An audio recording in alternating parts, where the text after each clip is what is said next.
निरंजन अलख निरंजन हो अलख निरंजन।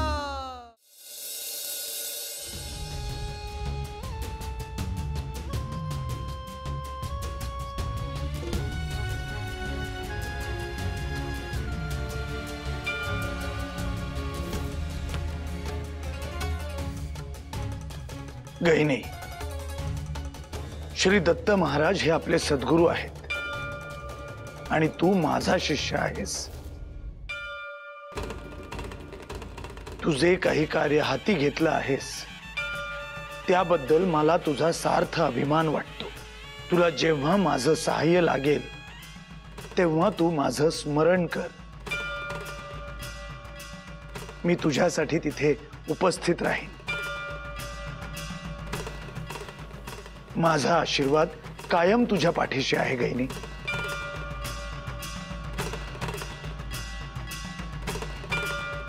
होय गुरुदेव, आपण मला गुरु म्हणून लाभला हे माझे सौभाग्य आहे।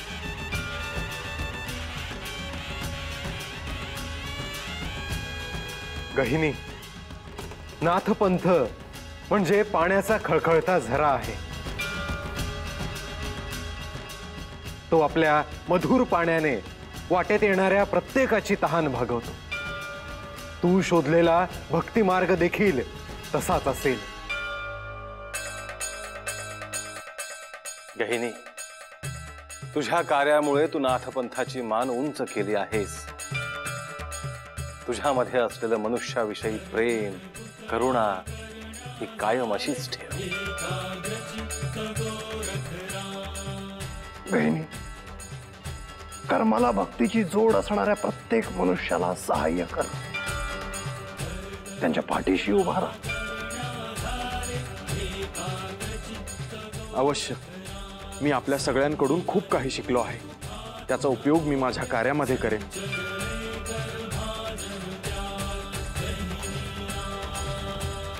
गहिनीनाथ, आपण बराच काळ एकत्रित व्यतीत केला आहे। आपली आठवण येत राहील। मलाही पुन्हा सगळ्यांना भेटण्याची उत्सुकता राहील।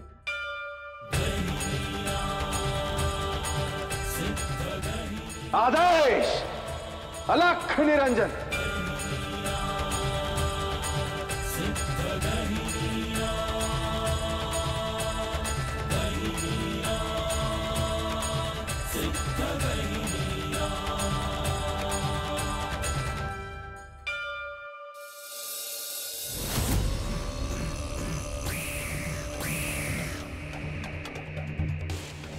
आई, मला तुझ्या संग बोलायचंय।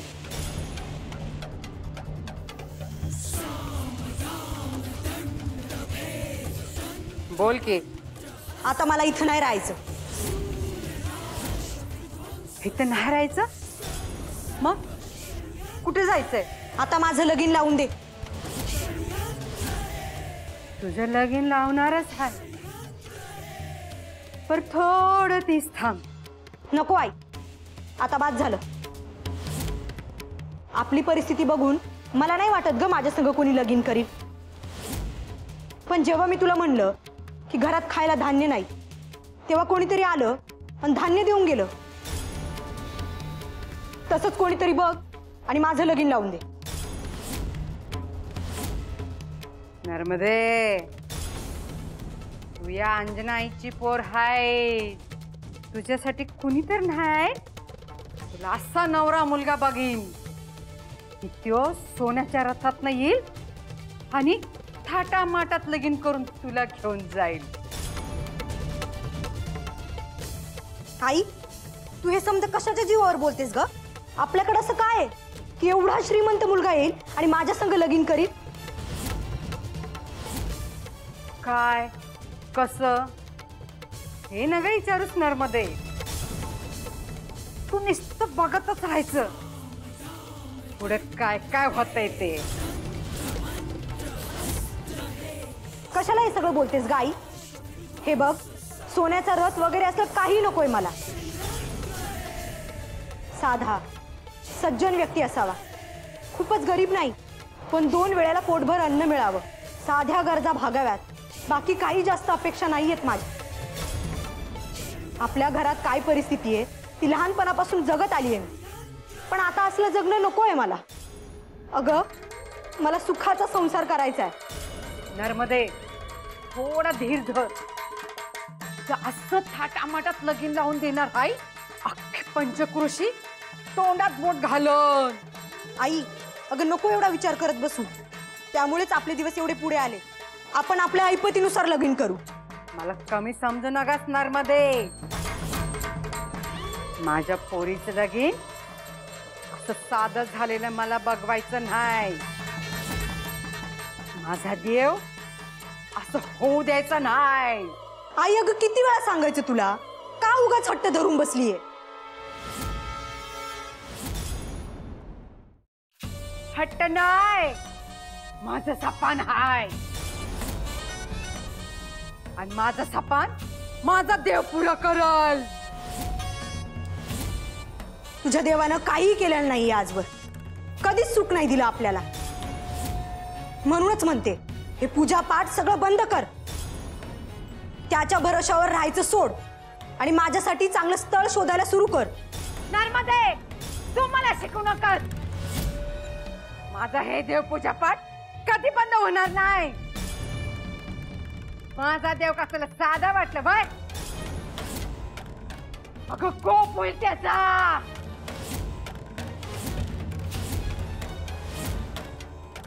म्या माझ्या देवाचं काम करते या. अगं तुझ्या लग्नाचा प्रश्न हाय नव? वही तुझं लगीन. म्या तुझं लगीन थाटा माटात लावून दे. ओम ह्रीं चामुंडाय नमः स्वाहा.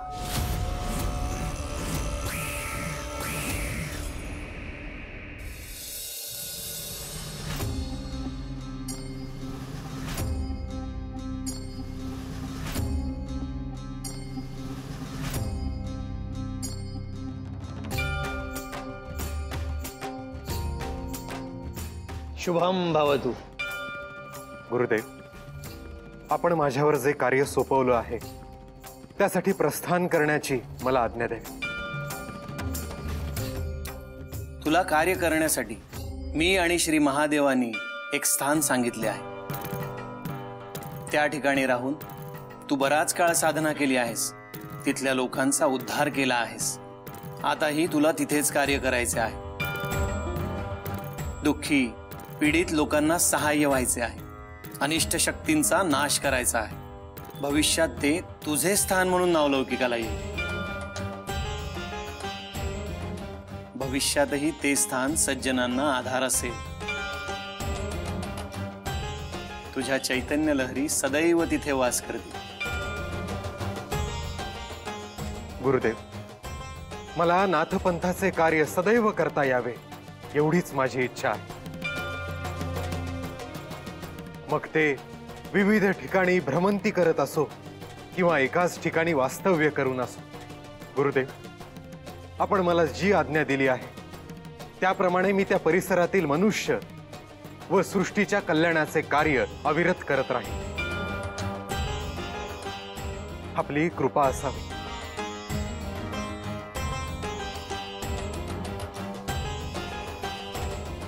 मी सदैव तुझ्या पाठीशी आहे.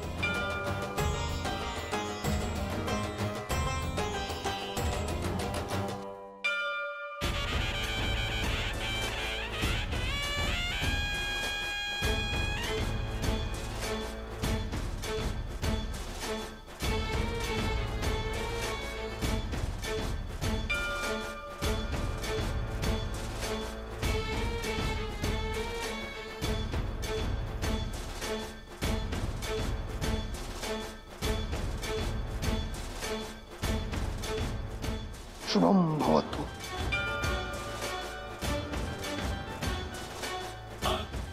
का नाही? आजवर आपण एकत्र भ्रमण केले, कार्य केले,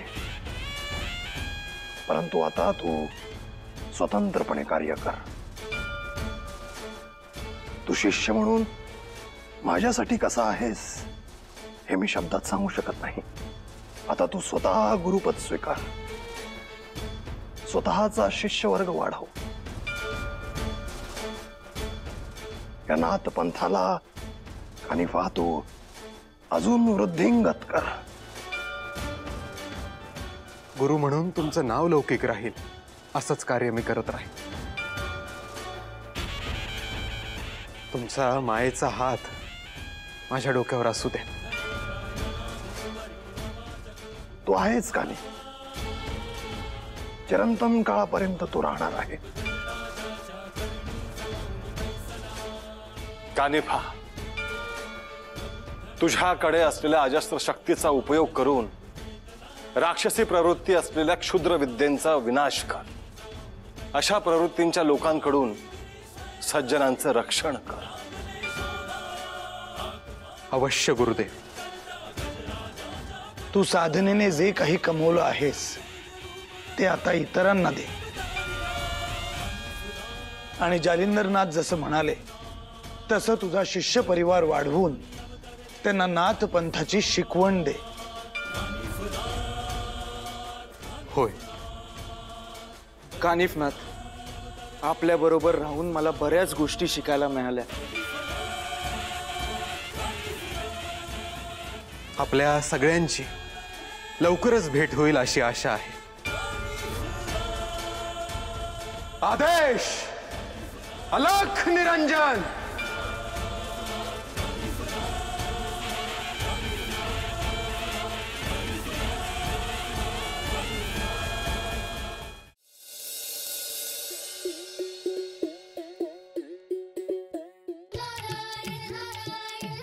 नारायण नारायण. नारदा, चरपटीला बोलाव. नारायण नारायण. प्रभू, आपण साक्षात इथे आला आहात याची चरपटीला चाहूल लागेल आणि तो स्वतःहून इथे येईल. आणि त्या पलीकडे मी त्याला आवाज दिला तर घरातले सगळे जागे होतील आणि त्याला इथे येऊ देणार नाहीत. तू हाक मारल्याबरोबर घरातील सगळ्या लोकांना ग्लानी येईल आणि चरपटीला सहजपणे बाहेर येता येईल. त्यामुळे निर्धास्त होऊन त्याला हाक मार. जशी आज्ञा. चरपटी, ए चरपटी, अरे बाहेर ये. दत्तगुरु तुला भेटायला आलेत. चरपटी, दत्तगुरु तुला भेटायला आलेत.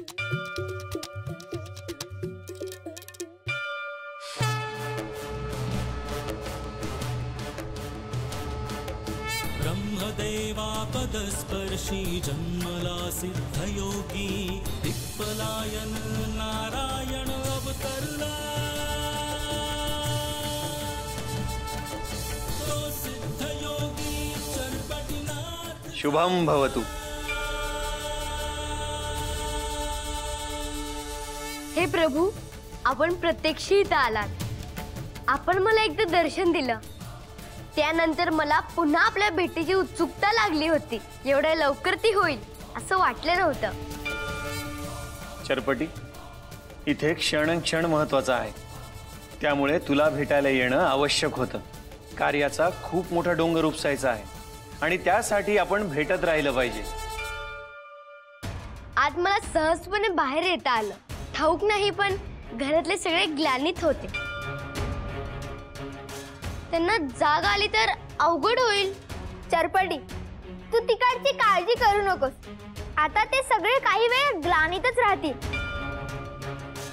चरपटी, तुझ्या अवतीभोवती खूप कटकारस्थानं सुरू आहेत, पण मी तुझ्या पाठीशी आहे. मी तुला काहीही होऊ देणार नाही. सगळे नाथ देखील तुला सहाय्यभूत आहेत. सगळ्या शुभशक्ती तुझ्या सोबत आहेत. परंतु हा चांगल्या वाईटाचा झगडा आहे. तो आधी अनंत काळापासून सुरूच आहे. जे पवित्र आहे, शुभ मंगल आहे, त्याच्या वाटेला जाणं, त्याच्या कार्यात अडथळा निर्माण करणं हा अशुभाचा स्थायी भाव आहे. त्यामुळे तू सावध राहा. हा संघर्ष करताना तू नक्कीच एकटा नसशील. येणाऱ्या प्रसंगातून, संकटातून आम्ही तुला बाहेर काढणारच आहोत. पण हा संघर्ष तुला सहन करावा लागणार आहे.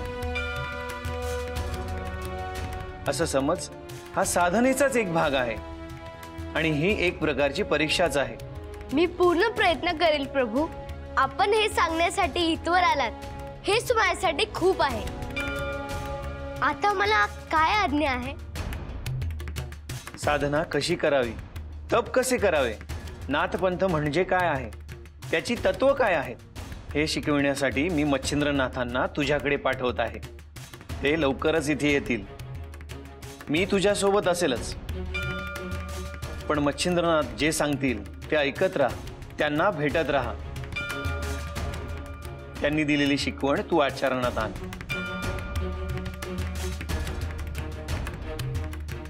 होय प्रभू, मला त्यांना भेटण्याची उत्सुकता आहे. चरपटी, मच्छिंद्रनाथ कोण आहेत हे तुझ्या ध्यानी आलं का?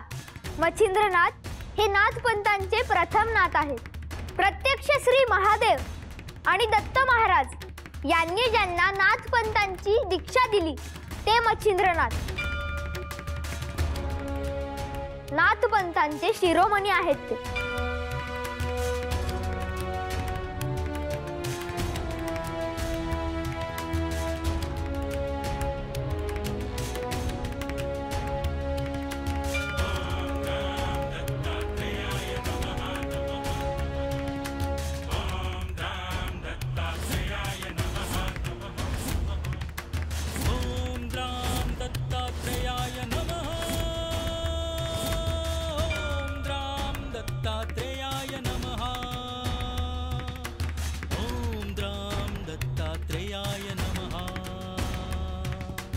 प्रभू, मला असं वाटलं की एक क्षण सगळं जग थांबलं आहे. इतकं शांत मला कधीही वाटलं नाही. तुझ्या मनात जे अनेक प्रश्न आहेत ते शांत करण्यासाठी, तुझं चित्त शांत करण्यासाठी मी इथे आलो आहे. त्याचबरोबर मी तुझ्यात शक्ती प्रवाहित केली आहे. अवतीभोवती असलेला संघर्ष तुला झेलायचा आहे. यासाठी तू तयार राहा. ब्राह्म मुहूर्त झालेला आहे.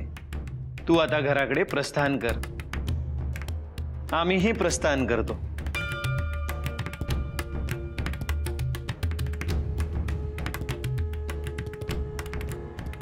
शुभम भवतु.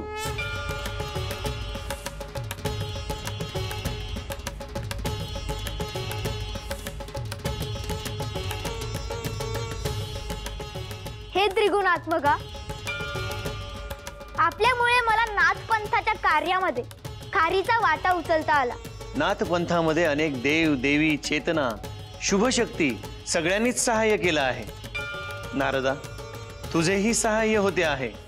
यापेक्षा आनंद तो काय? होय प्रभू. आपण आता प्रस्थान करू. नारायण नारायण. नारायण नारायण. चरपटी, तुला जे काही सुरू करायचं हे तुझ्या ध्यानात आलं ना? हो, काही गोष्टी समजतायत आणि काही प्रश्न देखील आहेत. मी आहे ना, मला विचार. मी कोण आहे हेच तर तुला शोधायचंय. यासाठी तुला कठोर तप करायला लागतील आणि त्यातूनच एक एक गोष्ट ध्यानात येतील. मी ध्यानाला सुरुवात केली आहे. हे उत्तम झाले. मला श्री दत्त महाराजांनी दर्शन दिले. लोक ज्यांची पूजा करतात ते साक्षात मला भेटले. ते कसं काय? दत्त महाराजांना तुझ्या हातून निश्चित कार्य करवून घ्यायचंय. ते कार्य काय, त्यामागचा हेतू काय, तेच तुला सांगतील. त्यासाठी सगळे नाथ तुला सहाय्य करतील. माझ्याकडून हे सगळं पार पडेल ना गोपू? का नाही? तू त्यांचा शिष्य आहेस आणि ते तुझे गुरु. कसलीही शंका मनात ठेवू नकोस, मग सगळं सोपं होईल. गोपू, तू किती ज्ञानी आहेस. माझे आराध्य आहेत, त्यांची सगळी कृपा. कोण तुझे आराध्य? साक्षात भगवंत नारायण. त्यांनी तुला दर्शन दिलं? हो, मी त्यांच्या सानिध्यात असतो. मलाही दर्शन घडव. जो प्रत्यक्षात नारायण आहे तोच मला सांगतोय की नारायणाचे दर्शन घडव. कसला विचार करतो आहेस? काय नाही, तुझा विचार करत होतो. मला अजून एक शंका आहे. कसली? तू माझ्याशी खोटं तर बोलत नाहीस ना? काय खोटं बोललो मी? हेच की तुझी आई आणि पिताश्री वनात राहतात. हा, खरंच राहतात वनात. मग उद्या मला भेटव त्यांना, तरच मी खरं मानेन. धर्मसंकटच आहे. बरं, ये तू उद्या वनात. ठरलं तर मग.